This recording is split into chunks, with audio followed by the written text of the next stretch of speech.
Very much, Ambassador. Now we are going to be back to the final part of our UPR, and that is going to be the last opportunity for the delegation of St. Vincent to refer to the pending issues and also to have the opportunity to provide the final remarks on the presentation. His Excellency, you have the floor. Thank you very much, Mr. President. It's a very happy coincidence that the last set of speakers all came from various concentric circles of our regional family. We had, of course, our brothers and sisters in the Caribbean community, Jamaica, Barbados, Trinidad and Tobago, and Haiti. We've also had our brothers and sisters in the GRULAC, Ecuador and Costa Rica, and even Portugal is a regional brother because our Prime Minister is a descendant of indentured laborers from Madeira. So I consider the entire last part of the list to be very close family to St. Vincent and the Grenadines. We're grateful to all of the comments from our fellow CARICOM states.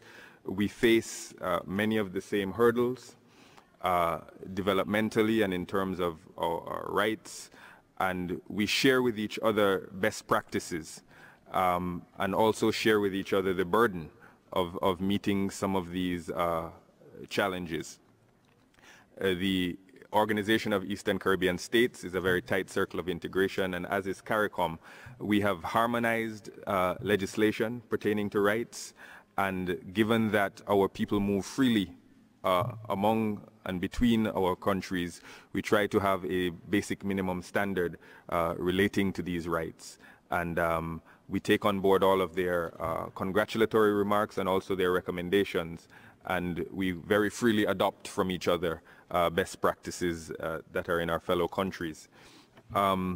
Regarding the question on individual complaint mechanisms, that is being studied by the government of St. Vincent and the Grenadines, but in any context, we would want individuals to exhaust their legal remedies at home before adding the additional burden of going to an international body. We have a very robust judicial system, very independent, very active, and we would hope that individuals would exhaust their remedies before these local tribunals and regional tribunals up to the level of the Privy Council in the United Kingdom or to the Caribbean Court of Justice before going to other fora. Regarding the issue of the rights of the child, we've discussed that extensively. The government and the state is very youth-focused, and that is what informs their policies on education, on school feeding, on the provision of books, on scholarships, on the prevention of abuse, and the entire package of policy initiatives focused on the youth and on children. We take that very seriously. The issue was raised of the transition from bananas.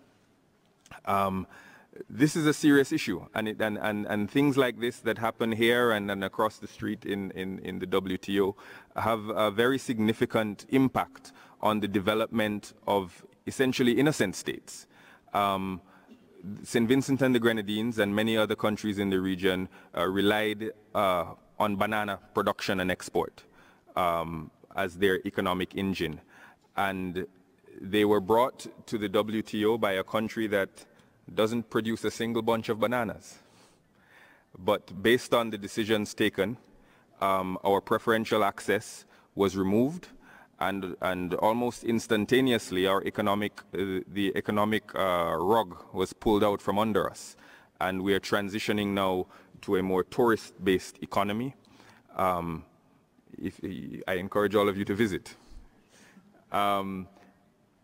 But if you want to see the human face of decisions taken at the WTO, the human face of the global economic crisis, the human face of transnational crime, the human face of climate change, I encourage you to look to our country and our sub-region for very eloquent demonstrations of these issues. We continue to focus on disabilities. We've recently acceded to the convention. We have done studies on the number and type of disabilities that our population faces. We've constructed a school for special needs to educate those students that are disabled. And we've also educated our teachers and administration for those students that have disabilities that do not require them to attend a special school, to make them more sensitive to the educational issues involved with children with learning disabilities, for example. The Convention on Torture is under review by the state, and once again, this is an issue of the burden faced by the state. Our country and our region torture is foreign to us, but we would, of course, like to add our voice to the international consensus without also incurring additional costs and burdens onto our state. Because acceding to these mechanisms would be an act of solidarity with the international community. We're disgusted by all reports of torture that have been in the news in recent years, and we deplore them. But it is simply a matter of capacity to respond. Ladies and gentlemen, distinguished colleagues, I thank you today for all of your questions, for listening to us, for taking the time to read our report and respond in such a thoughtful manner. No country has a perfect human rights record, and all of us continue to advance in that regard for the benefit and the betterment of our people.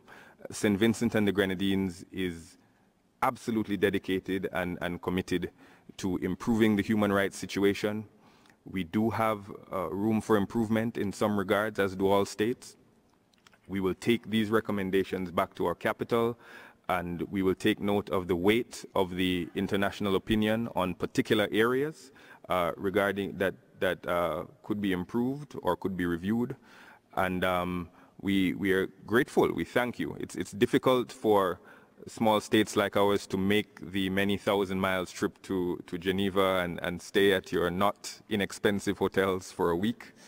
But we think that we have profited from this exchange. We hope that the Council has also profited from hearing the particular perspectives and the context of St. Vincent and the Grenadines. Again, thank you very much. We're very grateful. Thank you very much to you. On behalf of the Council, I would like to express our deep appreciation for your clear involvement in this exercise, for the huge amount of information that you provide today in the morning. I think that you did an excellent job. You used most of your time, 1 hour. It's incredible that you did only yourself. I think that we would like to recognize this. In my personal capacity also, that has been a very important privilege to me to be conducting the Council, taking into account that your father, the Prime Minister of St. Vincent, is a really well-respected and recognized leader in our region that has been working for the social justice and for the integration of our peoples. Is a very important and remarkable discussion and has been clearly recognized here in the debate during this morning. You know that you did part of your job. Now you need to start the second part, that is the preparation of your report. For this, you are going to have the support of a troika. That is going to be the members are going to be Argentina, and I recognize the ambassador of Argentina is here with us. It's also going to be Malaysia and Norway. And the report is scheduled to be adopted on Friday 13 at 15 hours. We would like once again to express our deep appreciation and our very deep thanks to you and to the rest of the delegation, our best wishes. We are not going